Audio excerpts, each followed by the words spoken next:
चला चला गोष्टी ऐकू गोष्टी ऐकू गोष्टी ऐकू चला गोष्टी ऐकू आजीच्या आणि आजोबांच्या छोट्या छोट्या मोठ्यांच्या आजीच्या आणि आजोबांच्या छोट्या छोट्या मोठ्यांच्या. अरे ते छोटी होती ना तेव्हाच्या. चला चला गोष्टी ऐकू. मुलांनो, श्री पु ल देशपांडे एकदा असे म्हणाले होते की भरलेला खिसा हा जग दाखवतो आणि रिकामा खिसा त्याच जगातील माणसे दाखवतो. मिश्किल शैलीत उच्चारलेले हे वाक्य माझ्या मनात कायम कोरले गेले आहे. अगदी लहानपणापासूनच त्या सत्याची प्रचिती मला आली आहे. तुम्ही सुद्धा ही जेव्हा गोष्ट ऐकाल तुम्हाला अशीच प्रचिती येईल. मी 8 वर्षाचा होतो व 4थीत शिकत होतो. शाळेत ये जा करण्यासाठी माझ्यासोबत मोहन नावाचा एक तरुण असायचा. आमच्यात घट्ट मैत्री होती.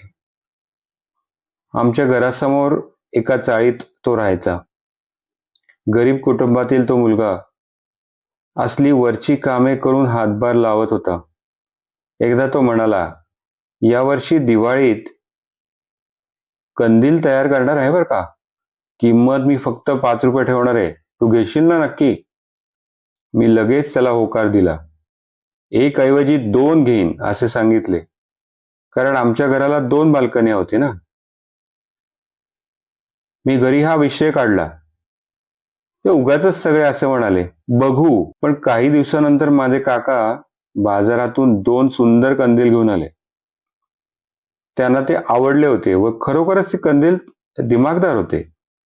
पण मला मात्र वाईट वाटत होतं. वाईट या कारणाने की मी मोहनला शब्द दिला होता. आता मी त्याचं काय करायचं. मी त्याचं वाच्यता न करता गप्प राहिलो. दिवाळीचा पहिला दिवस उजडला. आंघोळी आटपल्या. नवीन कपडे अंगावर आले. आईने ओवाळले आणि 10 रुपयाची जांभळी नोट हातावर ठेवली. मला इतका आनंद झाला. मी घाईघाईने फराळ उरकला, बाहेर पडलो आणि मोहनचे दार गाठले. 10ची नोट त्याच्या समोर धरली व 2 कंदील विकत घेतले. घरात येताच माझे स्वागत रागाच्या व हेटाळणीच्या स्वरूपात झाले. पैशाची नासाडी करणारा मी मूर्ख ठरलो होतो. परंतु त्याचं मला काहीच वाटत नव्हतं. त्याची मला अजिबात खंत नव्हती. मला दिसत होता केवळ मोहनचा हसरा चेहरा. दिवाळीत होणारी फराळाची देवघेव हा एक ठरलेला रिवाज. आमच्या बिल्डिंगमधील बहुतेक शेजाऱ्यांच्या घरी आमचा फराळ जायचा. त्यांच्याकडून परतफेड ही नक्की व्हायची. समोरच्या चाळीत राहणारे बरेच लोक आमच्या परिचयाचे होते.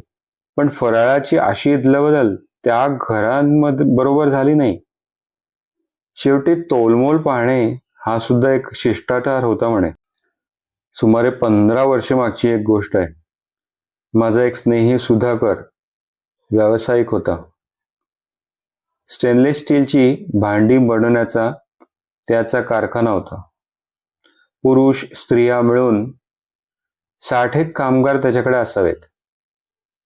काही कामानिमित्त मी त्याला फोन केला व दुसऱ्या दिवशी त्याच्या फॅक्टरीत भेटण्याचे आमचे ठरले. मी गेलो. दसऱ्याचा दिवस होता तो. पूजा आटोपली होती व चहापान चालू होते. माझा मित्र सर्व कामगारांना 1-1 पॅकेट देत होता. नंतर मी त्याला विचारलं. सुधाकर म्हणाला, अरे मी मिठाई ऐवजी सुकामेवाच देतो. आता 1 किलो मिठाईची किंमत 400 रुपये. त्याच पैशात मी वेलची, काजू, बदाम, मनुका, चारोळी, खरवस असे कितीतरी जिन्नस एकत्र करून पाकिटात भरतो. मिठाई 2 दिवसात संपते. मात्र मी दिलेला पदार्थ तसेच पुढे येणाऱ्या दिवाळीच्या फराळासाठी उपयोगी ठरतात. सर्वांची ऐपत नसते काजू बदाम खाण्याची. मला हे तंतोतंत पटले. आनंदावर, चैनीवर सर्वांचा हक्क असावा. सण प्रत्येक घरात साजरे व्हावेत. प्रत्येकाच्या खिशात पैसे असावेत. जग पाहण्यासाठीच नव्हे तर जग जवळ आणण्यासाठी सुद्धा. काय वाटते मुलांना तुम्हाला? आवडली काही तुम्हाला गोष्ट? जरूर कळवा. चला चला गोष्टी ऐकू.